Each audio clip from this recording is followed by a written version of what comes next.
ಟಿವಿ46 ಮಲೆನಾಡು ವಾರ್ತೆಗಳು. ನಾನು ಮೇಘನಾ ಲೋಕೇಶ್. ಬೋರ್ಗರೆಯುತ್ತಾ ಹರಿಯುವ ನೀರಿನ ನೋಟ ಕಣ್ತುಂಬಿಸಿಕೊಳ್ಳಲು ಮಳೆಯ ನಡುವೆ ಜನ ಬರುತ್ತಿದ್ದಾರೆ.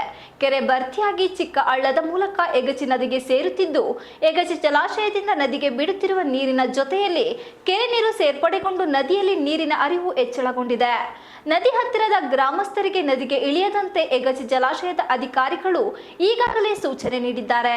ಪಟ್ಟಣದ ಇತಿಹಾಸ ಪ್ರಸಿದ್ಧ ವಿಷ್ಣು ಸಮುದ್ರ ಬೀಸ್ಟಮ್ಮನ ಕೆರೆ ಭರ್ತಿಯಾಗಿ ಕೋಡಿ ಮೇಲೆ ನೀರು ಹರಿಯುತ್ತಿದೆ. ಕಳೆದ 2 ವರ್ಷಗಳ ಹಿಂದೆ ಅಂದರೆ 22ನೇ ಇಸವಿಯಲ್ಲಿ ದಿನಾಂಕ 16ರಂದು ಕೆರೆ ಭರ್ತಿಯಾಗಿ ಕೋಡಿ ಮೇಲೆ ನೀರು ಹರಿದಿತ್ತು. ಈ ವರ್ಷ 1 ದಿನ ತಡವಾಗಿ ಕೆರೆ ಭರ್ತಿಯಾಗಿದೆ.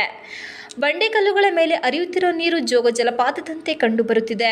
ಪ್ರತಿ ವರ್ಷವೂ ಸಹ ವಿಷ್ಣು ಸಮುದ್ರ ಕೆರೆಯ ತುಂಬಿದ ನಂತರ ಜಲಪಾತದ ರೀತಿಯಲ್ಲಿ ಹರಿಯುವುದನ್ನು ನೋಡಲು ಪಟ್ಟಣದ ಜನತೆ ಹಾಗೂ ಪ್ರವಾಸಿಗರು ಹೆಚ್ಚಾಗಿ ಬರುತ್ತಾರೆ. ಆದರೆ ಅವರಿಗೆ ಬರಲು ಯಾವುದೇ ಮೂಲಭೂತ ಸೌಕರ್ಯ ಇಲ್ಲ.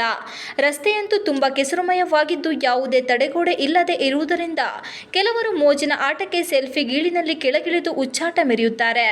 ಇದರಿಂದ ಅವರ ಜೀವಕ್ಕೆ ಹಾನಿಯಾಗುವುದರಿಂದ ಪ್ರವಾಸೋದ್ಯಮ ಅಭಿವೃದ್ಧಿಯವರು ಹಾಗೂ ಸಣ್ಣ ನೀರಾವರಿ ಇಲಾಖೆಯವರು ಇಲ್ಲಿಗೆ ತಡೆಗೋಡೆಯನ್ನು ನಿರ್ಮಾಣ ಮಾಡಿ ಸಾರ್ವಜನಿಕರಿಗೆ ಸಮರ್ಪಕವಾದ ರಸ್ತೆಯನ್ನು ಮಾಡಬೇಕು. ಅಲ್ಲದೆ ಸ್ಥಳೀಯ ಶಾಸಕರು ಸಹ ಇಲ್ಲಿಯ ಅವ್ಯವಸ್ಥೆಗೆ ಮೊದಲು ಕಾಯಕಲ್ಪ ಕಲ್ಪಿಸಬೇಕು ಎಂದು ರೋಟರಿ ಸಂಸ್ಥೆಯ ಕಾರ್ಯದರ್ಶಿ ಬಿ ಶಿವರಾಜ್ ಒತ್ತಾಯಿಸಿದ್ದಾರೆ.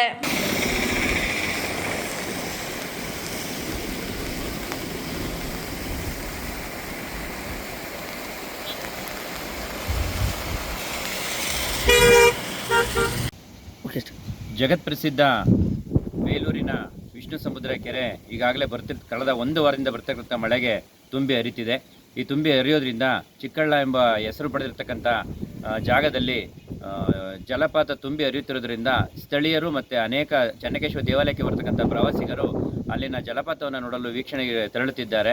ಸೆಲ್ಫಿ ತೆಗೆಯುವಂಥ ಸಂದರ್ಭದಾಗಲಿ ಇನ್ನೊಂದಾಗಲಿ ಆ ನೀರಿನ ನೋಟಕ್ಕೆ ಆಸೆಪಟ್ಟು ಎಲ್ಲಾದರೂ ಕಾಲ್ಜಾರಿ ಬಿದ್ದಲ್ಲಿ ಇದಕ್ಕೆ ಜವಾಬ್ದಾರಿ ಯಾರಾಗ್ತಾರೆ? ಇಲ್ಲಿ ಪ್ರವಾಸೋದ್ಯಮ ಇಲಾಖೆ ಆಗಿರ್ಬೋದು, ಇಲ್ಲಿನ ತಾಲೂಕಾಡಳಿತ ಆಗಿರ್ಬೋದು, ಯಾವುದೇ ರೀತಿಯಾದಂಥ ಕ್ರಮವನ್ನು ಕೂಡ ಇಲ್ಲಿ ಜರುಗಿಸ್ಕೊಂಡಿಲ್ಲ.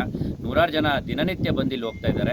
ದಯಮಾಡಿ ತಾಲೂಕಾಡಳಿತ ಮತ್ತು ಪ್ರವಾಸೋದ್ಯಮ ಇಲಾಖೆ ಸಂಬಂಧಪಟ್ಟವರು ಜಾಗರೂಕತೆ ಎಚ್ಚರಿಕೆ ವಹಿಸಿ ಇಲ್ಲಿನ ಜನರಿಗೆ ಜಾಗರೂಕತೆಯಿಂದ ಇರಲು ಮನವಿ ಮಾಡಬೇಕಾಗಿದೆ.